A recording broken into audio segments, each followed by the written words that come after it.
Okay. Open the doors. Great. I'll open the doors. Thank Here we you, go. Emily. Welcome, everybody. Welcome. Howdy, howdy. Great to have you here. Look at all these faces coming in. Hi, Susan. Hey, Barbara. All those smiles. Tell it. Look at the gallery view, you guys, and Yes, please. and put in the chat where you're calling in from. Okay. Yes, we always love to hear where you're coming in from. So please go to chat. Put yourself in gallery view. Look at all these beautiful faces. I just want to welcome you. I'm Leslie Bartlett, Director of Alumni Programs here at MEA. And we are just delighted to have you here today for Get Unstuck and find your joy in career Swerve with Chip Conley and Aaron Taylor and Janis Spivack.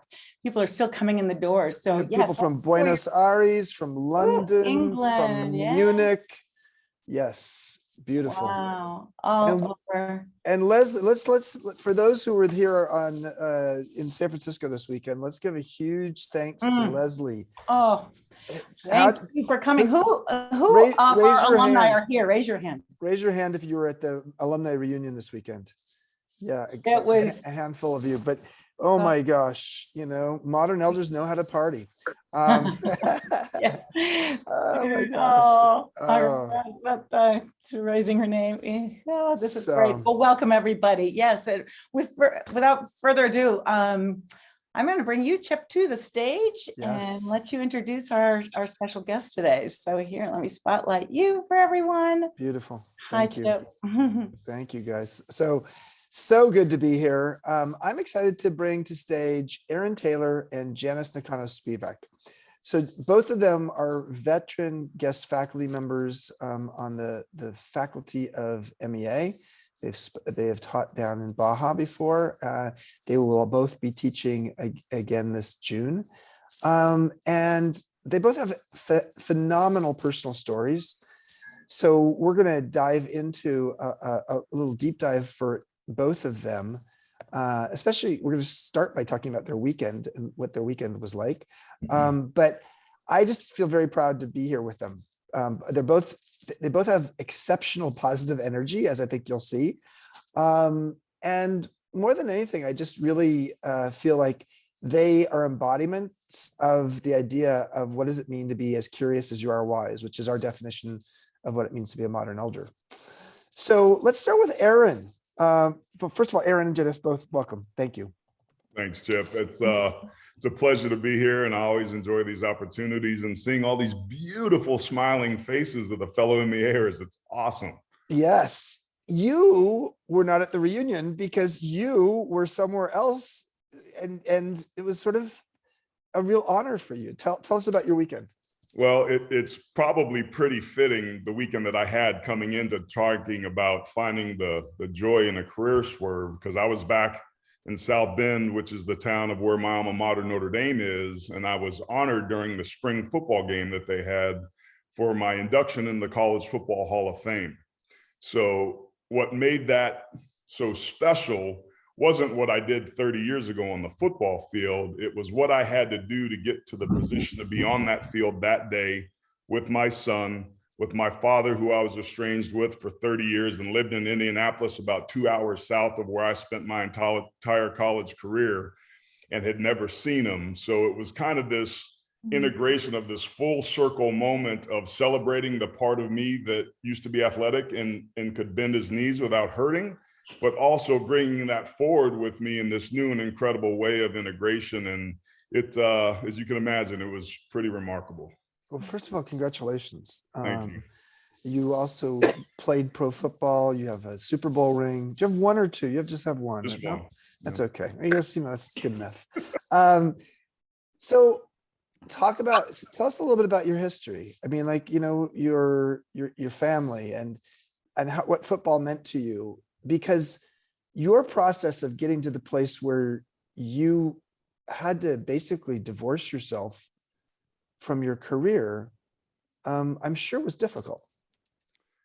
It was, and I'm about, I'm on the back nine now in my age, and certainly, in around second base as well, or whatever sports metaphor you want to go. But I think the theme of my life is like liberating myself from myself, that at some point throughout my continuum, I've always had to change and evolve. And for me, that started early. At 2 years old, my parents were divorced, so I grew up in a single parent household. At 5, I went back to live with my dad and his family. And while there, I got sexually abused and there was some mild physical abuse. Came back to California, there was some abandonment that took place. So by the time I was 13 or 14 years old, all I wanted to do was fit in. Making matters worse was I was biracial, so I didn't feel white enough. I didn't feel black enough. I felt too white. I felt too black, and I just never really felt like I fit in. So I found the lowest common denominator of social acceptance, and that was smoking weed and drinking a lot. The result of that was at 13 or 14 years old, I was a DNF student and got kicked out of the house and, had a chance to think about some things, if you will. But that's where football entered. And the second that I named it, that's what it is I wanted to do, the invisible doors, if you will, started to open. And that's a remarkable story in and of itself. But when I shifted and challenged and channeled my energy to this thing that I feel destined to do, it was amazing what started to unfold. And I think as I think about my experience and I take that into my adult life now and all the things that I've been able to do, that same theme of transformation, that same theme of courage, that same theme of willingness is always there over and over and over when we go from the known world to the unknown world, the familiar to the unfamiliar and back again. And in that place of I don't know, which is where I was when I got kicked out of the house, those have been the toughest situations for me, but also led to the most, the gold is what I call it, all the good stuff in our life. That's where I've been able to mine the gold when it was darkest and hardest. So in some ways you've been kicked out twice. You were kicked out in high school and then redeemed yourself based upon football. Mm-hmm. And then you got kicked out of the NFL, not because you got kicked out, but because your body was breaking down and you were getting to be, there are certain careers where frankly turning 28 or turning 30 is over the hill. And so you were a modern elder in your late 20s. Talk about that as well. That was a brutal re-entry into the real world. And I joke about it, but one of the hardest days in my life was when I had to go to Foot Locker and buy my first pair of shoes. Like that was like as humbling as you could ever have. You mean you played football barefoot?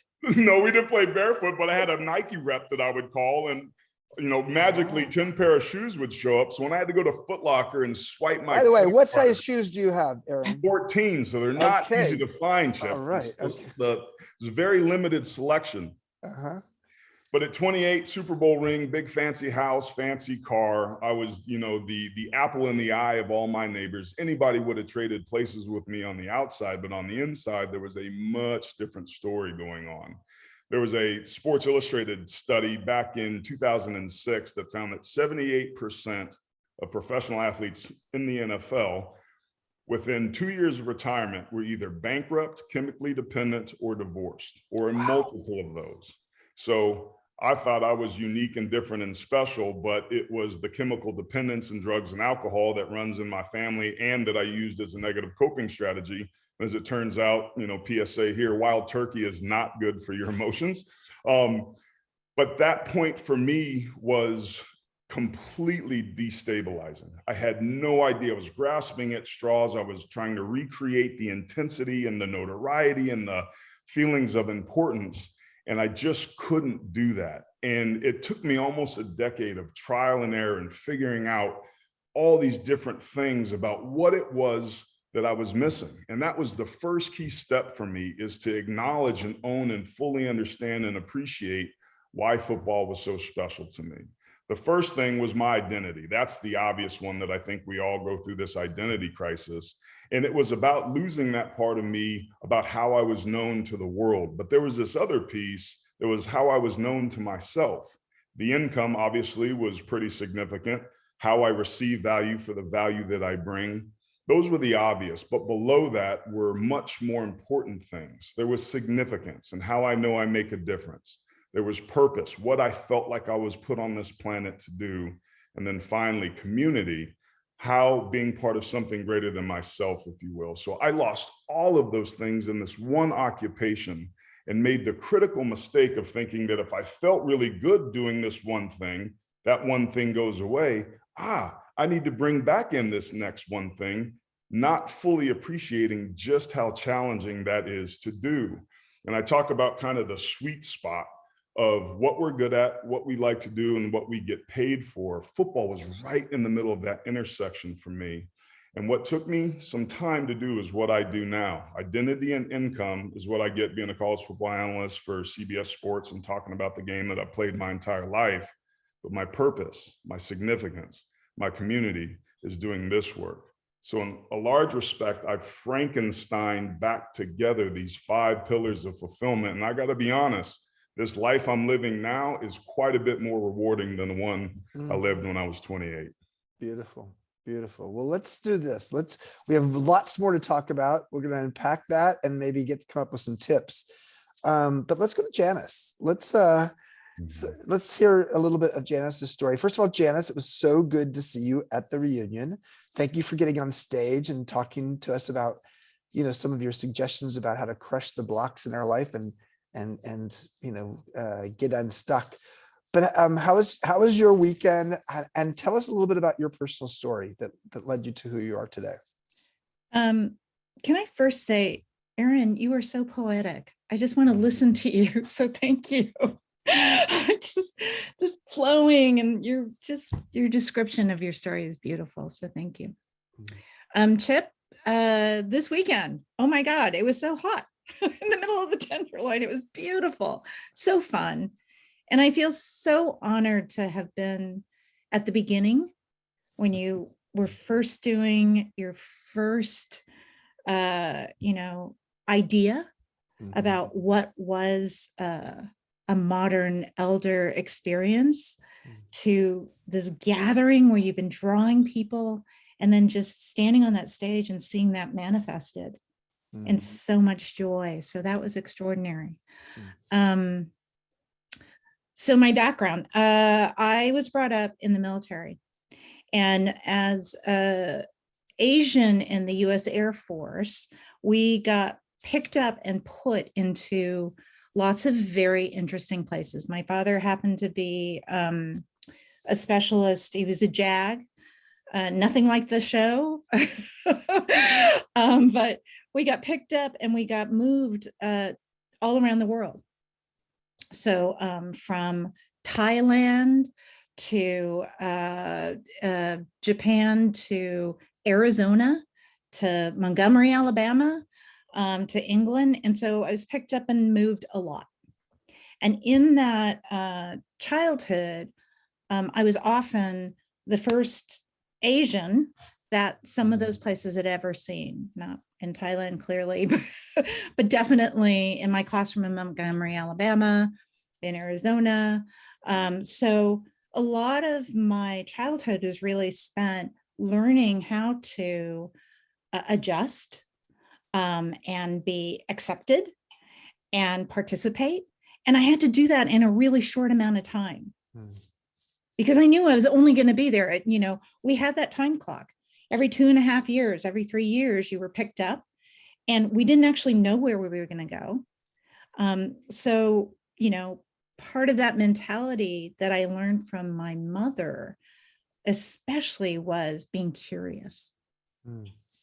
So when you enter a place, you have 2 modes, right? You can either bust in and be like the star of the show and assert yourself, or you can sit back and be curious and learn, and then figure out what you're going to adopt. And one of the things that my mother told me really early on, when I was very resistant and did not want to move again, because I'd finally made friends and they're like, okay, we're going to move. And I was like, she said, take this as an opportunity to try on different facets of who you are. I want your mom. I want your mom in my life. Practice and discover. My mom is Beautiful. insane. She's always trying things. And by the way, what it meant was whenever we moved to a place, what they did was they took us all over. So when we were in Thailand, my earliest memories were of meeting people who were in genuine poverty, in genuine, visiting places where children like myself had no clothes. Now, I mean, nothing. And so it really shaped my understanding, and I think set my compass towards gratitude, because I met and played with and saw children who literally had nothing, who were genuinely happy. And then, I'm moving in a highly consumer centric society, and we have so much unhappiness. And so it's sort of always for me been my touchstone to say, what are the basics? What are the basics? What do I have? And how do I move in that center of gratitude every place we are? And how do I learn and appreciate what the people in that place have? And how can I bring what I have to them? How did that evolve into your career? So my very first career was advertising. And I was very early on and part of the culture of Mad Men. So if you've ever seen Mad Men, that is exactly what I was brought up in. Like, I was taught how to pitch, how to like stand up there, and how to we had paper, no computers. I tell this to millennials all the time. They're like, what? I'm like, yeah, we had to draw everything. So from, cut, paste, draw. And you had to be able to stand up with a marker and a whiteboard and actually draw the story, pitch, and get people to come in and want to do that. So my very first training was in, how do I get people to try things? And so I looked like I was about 13. I had purple hair. I'm sitting in a room, in a boardroom, McDonald's, all these like super, strict, important people. And I'm like a complete punk, because I'd, gone to high school in England, punk rocked out, and I had to figure out what my voice was. So my voice, as I found out, was not loud and boisterous. My voice was quiet. So I'm sitting in this room, and this is the thing that I found out, that women speak at twice the speed of men. Twice the speed. The reason they do that is because they got to get in there, man, get my point across. The other thing is, women in the beginning, at least when I was learning, and the mentors that I had to be really tough. They could not be softer and more compassionate. They had to be really sort of, and so I had the grace of some brilliant mentors, like total madmen, total pitch guys, who gave me the platform and the space to be quiet at the table. So everyone else is yelling over each other. And I basically learned how to create time, quiet, and space while everyone was moving around. How did I get into my career? Crazy. So I did that for about 10 years, and about 30 years ago, I was invited in to work on one of the first virtual worlds. We're now calling them metaverses, but 30 years ago, I worked on one of the first virtual worlds for children. So I was invited in to do that. And because there was nothing out there like that, what I went in to do was interview kids. Now, these kids are now in their 40s. They're probably Aaron's age, actually. But these kids were in 3rd and 4th grade, and they were the gamers. It was the first Nintendos. They were like in front of their television. And so what I was charged with doing was interviewing and observing what was happening in these young people. Now, remember, there was no internet. There's not even dial-up at that point. There was no internet. So all there was like gamers, right? And we were just starting with cable. And so my job was to really think about what were we creating as an interface, as media platforms? How were people going to move and interact with what was coming? Somewhere in the middle of that, a gentleman marched in and he said, there's this thing called the internet. We have to shut down because now there's like, everything's going to be in your computer. Because by the way, what we were building was going to be on televisions. Now it was moving to the computer.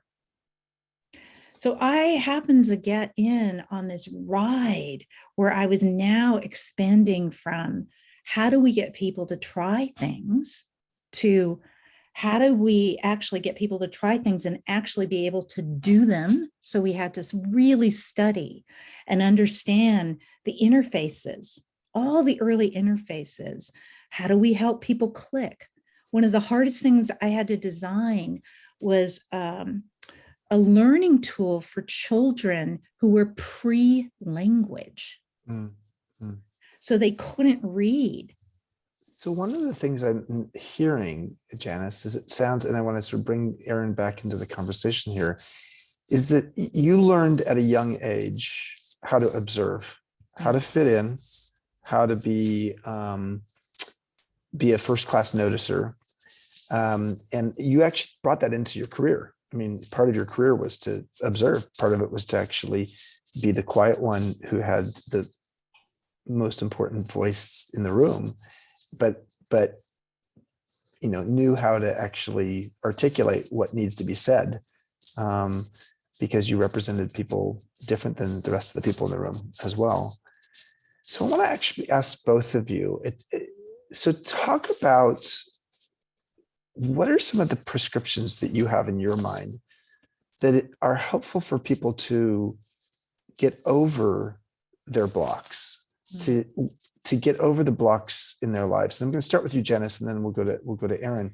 Like what are you talk about crushing your blocks. Could you explain what that means, first of all? Because again, as I said earlier, when I hear crushing your blocks in an NFL player, it's like, it's like hitting them in the head. But like talk about what that means to crush your blocks. Yeah, 100%. So part of this, by the way, is I grew up as a jock. I actually worked at Nike when they were doing the first Nike.com, and I had to pass the "Are you a real athlete?" test. I don't know. Erin didn't have to do that, but they actually asked you a bunch of questions like, "Are you really an athlete?" Right? That was the first piece. But part of that was I also grew up in a family that did a lot of martial arts. So I grew up being very comfortable with the grapple and the crush, very familiar with that. But I also got familiar with jujitsu, which is how do we use the power and the force of our opponent? How do you do that? Well, my approach to that is to actually have compassion for that opponent. What is that opponent trying to do? So when I look at crush, the crush could be Thor crush. What happens when you are going up against someone and you are aggressive? There is defense. You've just made it 10 times harder because there is resistance if you go at what is blocking you with aggression. So the option is, how can I go at it with love? And so this is what I shared at the MEA reunion was crush is love. Crush is developing a crush on yourself. How do we fall in love with who we are? Because when we are in love with something, what we do is we're curious, we are considerate, we're compassionate, and we don't do that for ourselves. So that's really what crush is. It's how do we crush that block? We love that block. Wow. Okay, we're gonna come back to that. I That's a jujitsu that I think Aaron and I could use. Oh my God. Well, I'm a parent on a daily basis with a 5, 12, and 13. So sometimes it's karate and sometimes it's judo and aikido. You got to pick your battles. But I think to Janice's point, she's right on point. I think for all of us, and this is so funny because it's in my world, that's literally what I had to do. I had to crush. I was a blocker. My job was to get between the ball carrier and defender to create opportunity for them. And as I've understood it, it's almost like the universe does that and puts defenders in front of us that we have to learn how to navigate or get past to get what's behind that. And I'm a firm believer that the gold in our lives lies just beyond where we're afraid or unwilling to go. And the way that we mine that gold is through courage, it's through effort, and it's through vulnerability. So the first thing I had to do was get honest about what were those blocks in the first place. And for me, it was my dependence on drugs and alcohol. I didn't like the way that I felt, so I wanted some sort of mind-altering substance to be able to create a barrier of, faux comfort from this intense experience of emotions around losing my identity. I'd always been what I'd always done, and it made me answer the question at 28 years old, when I'm still, legally not all the way there, is who am I without this thing that I've done my entire life? Like, I know who AT was and the Lombardi Award winner, the first round draft pick, and the now college football Hall of Famer, but who is Aaron? And I didn't know. And that's where my curiosity came in, because when you get those little leaflets in the mail, that's the adult continuing education classes. I took Tai Chi, I took photography, I took a pottery class, I took salsa because I was single at the time trying to meet the ladies, but I just explored all these different things to be able to figure out what it was I liked and didn't like. And that kind of became a process of trial and error for me. But that same curiosity that Janice mentioned, I think innately I had as well. My story, very similar to hers, is after 4th grade, every 2 years, I was the new kid in school. So new friends, new teachers, new rules, new environment, new everything. So I learned how to adapt, and I learned how to put a mask on and be whoever I wanted you to think I was. And all I was trying to do was be who I thought you wanted me to be. So that identity piece for me has been elusive for quite some time, until I had this great opportunity that I embraced, that I learned how to crush, which was getting out of my own way. And as I look at it now, the first part of my life was about doing and creating and having and pushing against something that pushes back that I didn't knock over. As I see it now, what my life about isn't about what it is I can do or be or have. It's about what I can allow. What can I get out of the way of that's already there and just let it rise up? And that's that kind of that irony of taking control of your life by letting go, right? Like standing up tall by hitting your knees and being humble. It's this weird inverted space of, I don't have to do anything. I'm a human being, not a human doing. What do I need to do to get out of the way to allow what to come up, what's already there? And I think once that shift happened for me, the world started to be a little bit more clear, and then everything that wasn't significant or relevant of that tended to fall away pretty quickly. At MEA, Aaron, sometimes we call that the attain versus the attune. And the attain, listen, I having been an athlete myself, I played college water polo at Stanford. We're a national champion team, was an All-American in high school. Attain. So for me, it was like, okay, I got to go out and attain, because if I attain, you'll love me. If I attain, I'll prove myself. I was the gay water polo player, although I was not out. I was in a fraternity. I was not out. I had my mask. And when I actually started my boutique hotel company at age 26, it was attain again. Because okay, the attaining is what's going to create the love in my life. I'll become an admiration addict. I want you to admire me for my attainment. But what I learned over time was if I'm constantly attaining, I'm usually atoning later. And but what I mean by that is if you're so focused on your own selfish attainment, you're going to have some sharp elbows and you're going to maybe, upset some people along the way. I mean, not that I did a lot of that. I was still a people pleaser, but there was still some part of me that was so attain oriented that I did feel like I had to atone later. And it was when I made the shift to attuning and sort of like being at one, it was more like, okay, attuning meant really doing what Janice was talking about, listening and sort of moving in that jujitsu kind of way to understand what dance I was in, because I was always dancing with somebody. Even if it looked like me just dancing on the dance floor by myself, I was dancing with someone, something, some perspective. And when I got to that attuning state, I was at one. So attaining led to atoning, and attuning led to feeling at one. And it's when you're at one that sometimes there's a power that comes underneath you and helps lift you up, because it's not just you doing it by your own, rugged individualism. And not Janice. doing it by your own is, I think, one of the biggest gifts that you are offering. So, one of the question prompts that Carrie had written in preparation for this was, how did you get neuroscience into your method? And it was really first, to Erin's point, saying yes to something that I was not good at.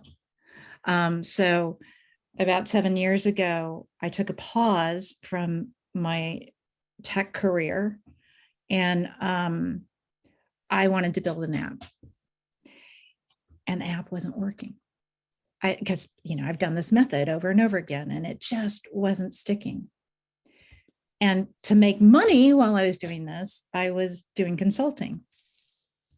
And I was running these branding workshops, and I created a methodology. And a young millennial who was in there said, I want that technique that you just used with a group for me.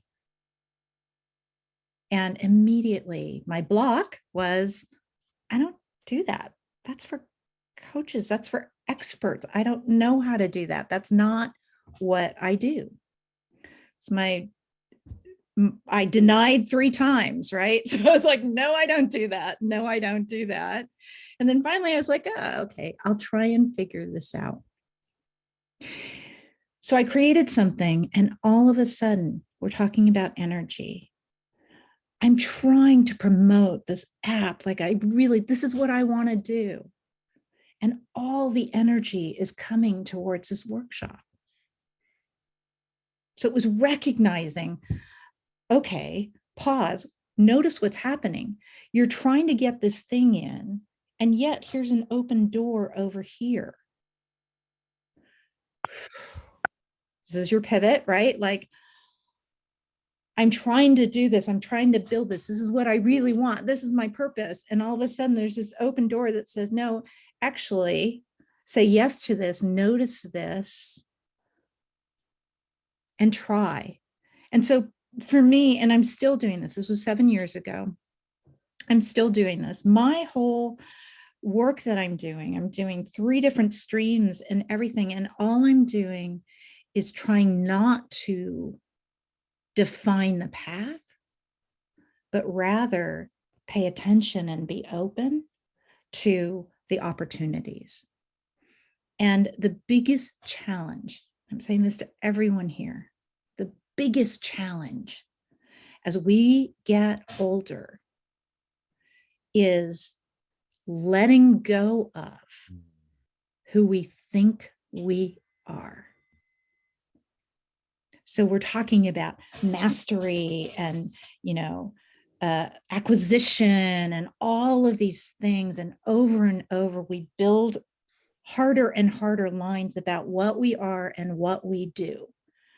And over, I'm trying to learn this lesson. My biggest block is I have to like, am I saying no because that's not who I am? Or am I saying no because that's not who I think I am? Yeah. So let's see what Erin has to say about that. Yeah, my Janice, we got a party, girl.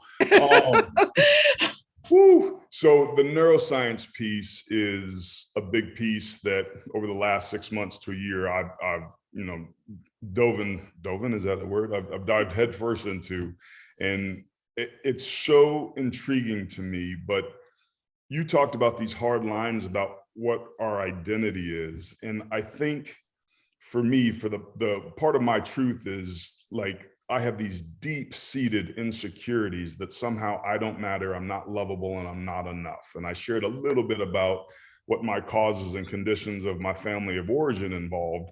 So I created all these constructs. So I've gone to extensive lengths to be able to create this success and to achieve that I have to atone for, because I'm just knocking everybody out of the way and feeling like a fraud and imposter the whole time.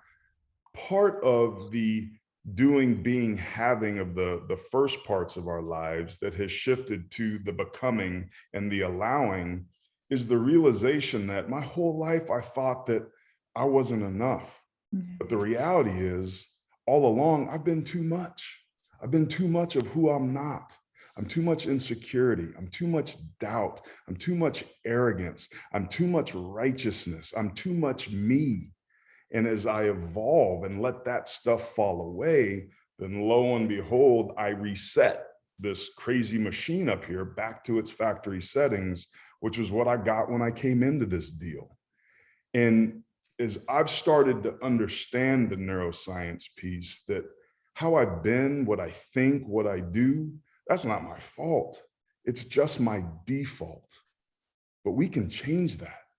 And part of that process of rewiring and remapping our brains and creating this new reality is understanding what our pre-existing defaults are, so that we can crush them, get them out of the way, and create some new maps to the goals and dreams and success that's waiting on us.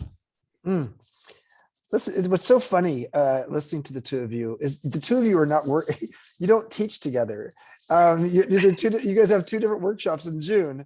Erin's got a workshop June 5th through the 12th, which is about finding joy in a career swerve. And Janice's is later the month, June 26th to July 3rd, about getting unstuck. But you have such interesting weaving of, there's an interesting weaving of your personal stories and who you are. I want to say just a couple of things about those workshops and then start opening it up for questions. First of all, if you want to ask a question, just go to the reactions button at the bottom. Yes, reactions button at the bottom, and just raise your hand. You can do raise your hand, and that way we can keep track of who's in the queue. So what's so interesting is, we have, first of all, I just love both of you just so much. I just feel such a joy that you guys are part of our guest faculty family. We have, for those of you who are part of our MEA community but have never been to Baja, and there are a lot of you, some of you are people who've done MEA online and loved it, and now it's time to go to Baja. You're like, okay, but then you say, oh, it's too expensive. It's expensive to fly there right now. Honestly, we have scholarships, and that's the part that like a lot of people don't know. They go like the website, oh my God, it's a lot of money. It's like, oh, it's a 7-day program. It's all inclusive. It's beautiful. It's etc. But if you want to actually apply for a scholarship, I love it when people apply for scholarships. 69% of the people who have been to MEA's campus in Baja for a workshop since we opened in January 2018 have been on some kind of financial aid we've given them. So just don't use that. If that's your block, if your block is in fact a financial one, do not let that get in the way, because we actually really encourage people to apply. Now, if you are fine, please pay full tuition. because quite frankly, that helps subsidize those who can't afford it. But we've got a lot of questions here. And let's start with Shelley Bell. Oh my gosh. Shelley, let's bring you, can you bring you on stage? Is that possible, Leslie? Yes, I'm doing that right now. Here you go. Shelley. Hello. Hi, Shelley's one of those people. Shelley's one of those people who is meant to come to Baja at some point. I don't know if it's time yet. And if it's not time, there's a purpose course, an online purpose course that starts on June 4th. And actually the early bird special on that one ends May 1st. So like highly recommend, if you don't want to make the trip to Baja, consider the Baja, the purpose course, where we have John Donahoe, who's the CEO of Nike, Richard Rohr, famous Christian mystic, Sherry Lansing, the most powerful woman in the film industry, and 30 other people talking about purpose. Shelley, what's on your mind? Well, first of all, thank you for these two incredible speakers. I mean, you guys have said so many things in just a few short minutes of everything that I'm going through. And Chips know me long enough to know my struggle and all the things I've had to crush and where I am. Thank you for that. I'd like to put this question, if possible, to Aaron first, and Janice, if you can. Aaron, you're like 4 months younger than my son, who also has gone through, well, he's gone through his own drug issues, and he's been clean and sober now for almost 10 years. And he just wrote me an incredible story about the journey and his journey. And he mentioned me a couple of times in the story. So I would like to ask you, through this process, have you identified and healed with whatever, I guess, anxiety or pain your process may have caused your parents? Even though I put him out at 30, you were put out years before that. But how have you addressed that, I guess, in the healing process with your parents? Because that's what a lot of what he and I are talking about now. I told him I'm just glad he's clean and sober. I love him with all my heart, and I don't even care what happened in the past. But he still is concerned about it. So I'd be curious about that. And then Janice, if time allows, I mean, I love your journey and what you've been saying about just sitting still and listening. And if there was some way you can elaborate on that, on how we just live our daily lives by sitting still. You said it a little bit, but I think we still be in our head sometimes. So that's my question. I don't want to take up any more time. Yeah, thank you, Shelley, and congratulations to your son. And my heart goes out to you guys for going through that. But to me, recovery is a extremely poorly disguised pathway to a higher power, and it requires this immense amount of awareness and honesty and accountability and willingness and courage. And the piece that you're speaking about, the causes and conditions, but also consequences, we address through what we call amends. So my mom passed away about 4 years ago, but part of that process of her and I going through this is that I was able to make amends to her. And what that looks like is sweeping my half of the street, not talking anything about what I wanted or preferred or what took place, but just owning the parts that were mine. And the prompt is to do that unless doing so would cause further harm or damage. So that's something that you do once significantly to the best of your recollection and memory, but there's this ongoing component of it. And my wife would probably be a much better person to answer this question, because I make amends to her on an hourly basis for about anything. Same with my kids. And I'll remember that there was this one time we were at the store and something happened and that was completely unrelated to what was going on. And I wasn't very nice to the checkout person. And my son was with me. I walked outside and I stopped. Walked back in there and I looked at her and said, "Ma'am, I owe you an apology. I just spoke to you disrespectfully. It had nothing to do with you. I'm processing these things that are going on and I was frustrated and I was out of line, and you knew that, and I want you to know that I now know that, and I'm sorry." So the I'm sorry piece, I take a step further and do simple acts of service. And if there's something I can do to right a wrong, both cosmically and practically, I look for those opportunities. So there was a lot of things that I chose to do with my mother and all the people that I make amends to. That could be as simple as a back rub. It could be lending a truck and helping them move. It could be some act of service that's a giveaway to somehow kind of balance the checking account of morality, if you will, that the cosmic karmic scale.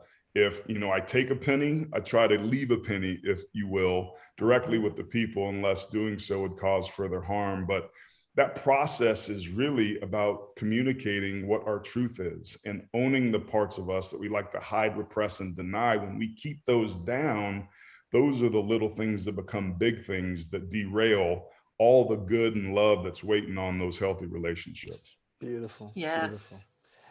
Janice, do you want to say anything, or do you want to wait, go for the I next have a quick question? one. Yeah. And this comes into the attaining. So stillness. I feel I've had to work, and I continue to work at not feeling guilty for not acting.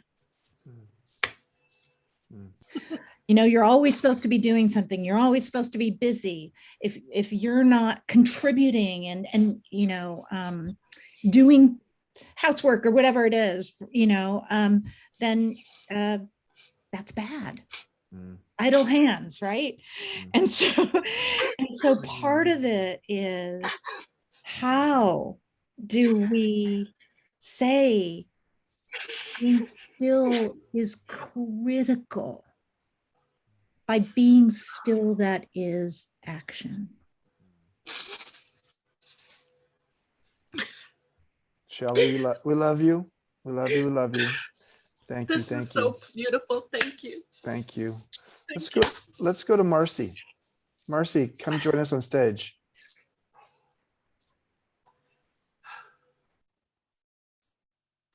Let's actually take Marcy. Let's turn your. You just Okay. There you go. There you go. I'm unmuted now. Yes. Sorry. So, I mean, I know this is Modern Elders Academy, but I'm struggling right now with a 21-year-old daughter, you know, who is, I'm concerned, possibly a train wreck. And so, you know, with some alcohol, with really more not knowing who she is, you know, and trying to be what everybody else, what she thinks everybody else wants her to be, and all of that. And I guess I'm sort of wondering, having gone through life, you know, particularly, let's say, Aaron, you know, how might you address, you know, trying to help a young person not maybe go the same path, or have some of the difficulties with the alcohol, with the lack of identity, with, you know, or if you all know resources that might be good for me to turn to try to help her. So before Aaron answers, feel free to put resources in the chat for those of you who are listening in, and we'll do a brief response from Aaron on this. Thank you, Marcy. Yeah, thank you, Marcy. We'll go back to when I was 13, 14, a DNF student, got kicked out of the house. My mom was not like, oh, right, my son is right on track. He's going to be super successful. This is exactly what I saw for him. Yet that was the case for me. There was a college football Hall of Famer in there. There was a Lombardi Award winner in there. There was a Super Bowl champion in there. There was a 10-year TV career guy in there. And there was a person that has been given the gift to be able to vocalize and lead through vulnerability in there. There was a moment for me when we moved to a new high school after I got kicked out of the house, that I saw this show on TV about the school in the East Bay called De La Salle. They had this 44-game win streak, and the coach was talking about, my players understood that they're not it, they're just part of it. All these things that resonated with me. I talked about those invisible doors starting to open. Somebody comes into my mom's work. She's a pediatric ICU nurse at Children's Hospital. Said, hey, we got this house in Concord that we're looking to rent. If you know anybody. My mom was like, we're interested. She got a job that allowed her to make more money and have more flexibility closer to that side of town, which was about an hour and a half away. Fast forward to the first practice. She drops me off at 7 o'clock in the morning. I come back about 4:30 or 5. Hey, honey, how'd it go? Boom. I slam the door and I'm crying. Go right to my room and I shut the door. She gives me 10 or 15 minutes and she comes in.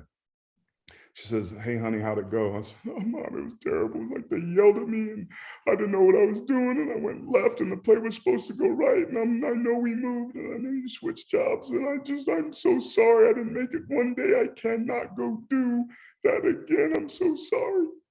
And she let me get all that out. And I get emotional and tingles when I tell this story every single time. Because she looked at me and she said, Aaron, you have to figure out if what you want is worth the price that you might have to pay to get it.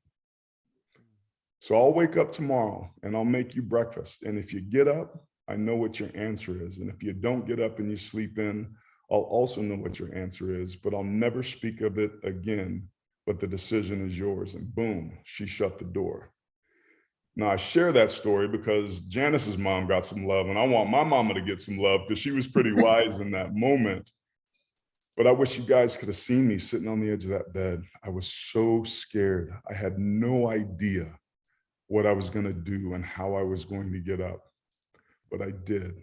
And I went to practice again and I got my ass chewed again and I made mistakes again, but I made a couple blocks. And then I went back the next day and I made a couple more blocks and then the next practice and then the next practice. And as it turns out, I was pretty damn good at football. I just didn't know it yet. That's what we do. We interrupt our opportunities to learn about who we are and what we're capable of. And I say all that to say, we talked about the gold in our lives lie just beyond where we're afraid or unwilling to go. I had to have courage in that moment. But there's another piece of that that's true, and that's never rob somebody of their gold or their pain because both serve them equally well. You may not like the answer, but we are powerless over people, places, and things, and you have no idea, let alone what's in our own best interest, or our daughters, or our husbands, or our friends, or our lovers, or. So a resource, and we can talk offline about that, that's the inaction of sitting still that Janice talks about, that is an act in and of itself that requires courage, that often allows the wealth of life's possibilities. Thank you, Aaron. Marcy, thank you. In the chat, someone suggested Al-Anon, especially if there's an alcohol or any kinds of drug issues related to your daughter as well. Kathleen, a brief question. We have 3 more people after you, so we're going to be very brief. Okay, sure. Can you hear me? Yes. Okay, I've always been searching not for like a job, but for something that will make my heart sing. That's how I always describe it. And in that search, I've landed, the ones that resonated the most were the ones where I got to learn new stuff, then train other people on it, or get other people to see their potential and believe in themselves. But I feel like every time I make a swerve to a new direction, I have to keep starting at the bottom, which I don't mind because I like to learn new things, but salary wise, it's a challenge to be put at the bottom every time I restart. So I was wondering if anyone has any tips on how to get people to see our value when we're swerving. Let's have Janice answer this one, and then we'll go to the next question after that. Thank you, Kathleen. Yeah, boy. So I have one of the most patient husbands in the world because I have come home more times than I like to express and said, hi, I'm going to take a 75% pay cut. And my husband goes like, what? Are you starting at the bottom again? And the answer is yes. So I think what I've learned over time is, in following my passion, the things that I get excited about, the things that I want to do, I also reserve some of it for side hustle. So if my issue is money, it's, how can I put my action and effort towards the thing that I am passionate about. If it is not paying you, if you're moving to the bottom, find a second piece that gives you an additional pad, and just keep at it. if it truly is bringing you joy, and hopefully it is not completely depleting your finances, right? Because you've always got the authority is one piece and monetary compensation is a second. Those are always the considerations when we shift a job and we take a drop in pay cut. It's sort of like, am I getting less authority? Am I getting less recognition? Am I getting less money? And so when you're doing that, just think about those three things and know that you do have to earn your way through every single time you drop. I have had to do it every single time. Doesn't matter if I'm hired as a chief. It doesn't matter if I'm hired as a manager. Every time I shift, I start at the bottom and I do it gladly because it's an opportunity to learn. The thing I would add, that's beautiful, Janice, that was amazing. I would think the only thing I would add, Kathleen, is what problem can you help solve for the company? And I got to tell you, when somebody actually takes that point of view, what kind of problem can I help solve? Yeah. In interviewing process, when someone says that to me, it's like, oh my gosh, I was here to interview you, but now I can start seeing your value to the organization when I see how you're solving a problem. So thank you, Kathleen. Let's go to Jacqueline. Oh, thank you so much. Can you hear me? Yes, where are you calling from? Hello, from a very small village in Derbyshire, which is kind of in the centre of England. I can't tell you how grateful I am that I found this website. And everything that you've said, not least that part that also made me feel emotional about not feeling guilty about not doing things. So true.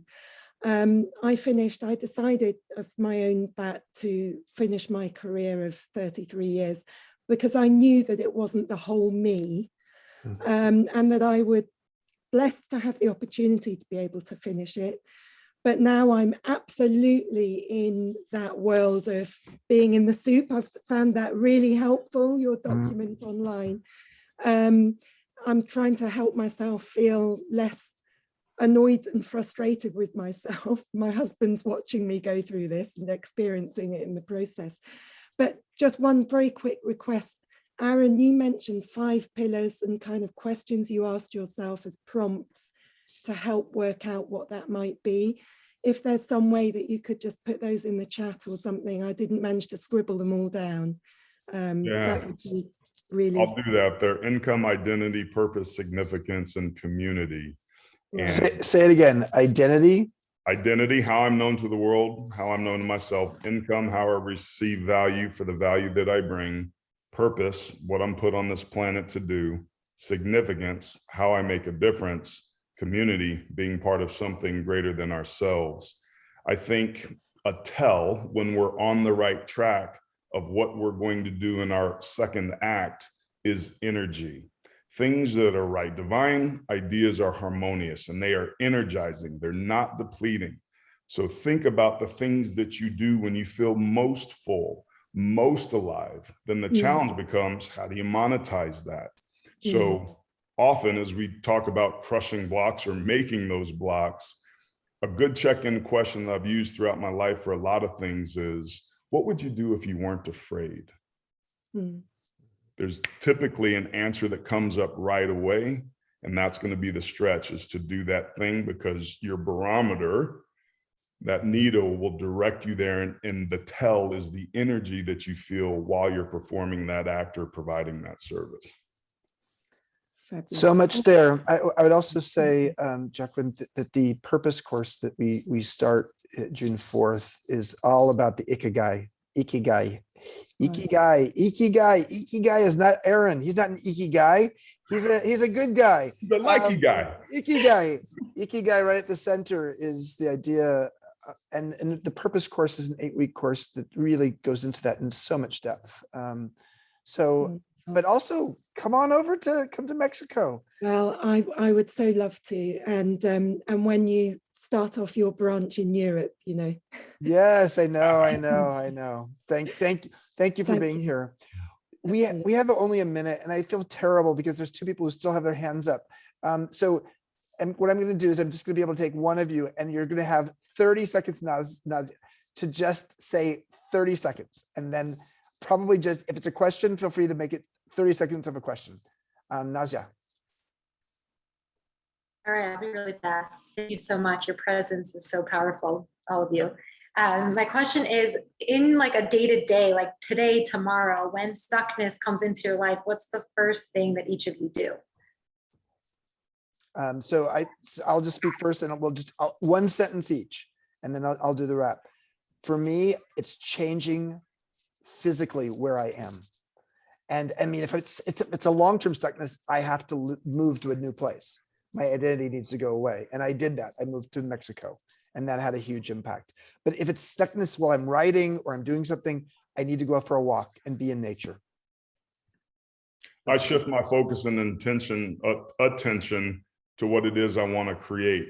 Fear is a terrible misuse of the imagination. So if we can shift that imagination to the world that we want to create, that typically helps give me the energy, the confidence, the motivation to take action, even if that means sitting still. And Janice. I do a brain barf. So what I do is I write down absolutely everything that keeps popping up. And then, so I'm basically clearing clutter. And then I see it, I sort it, and then I move on, because it's like, I don't need to pay attention to that. Brain barf. Brain barf. We're not going to call a workshop that, but just quick recap. Erin's workshop is June 5th to the 12th.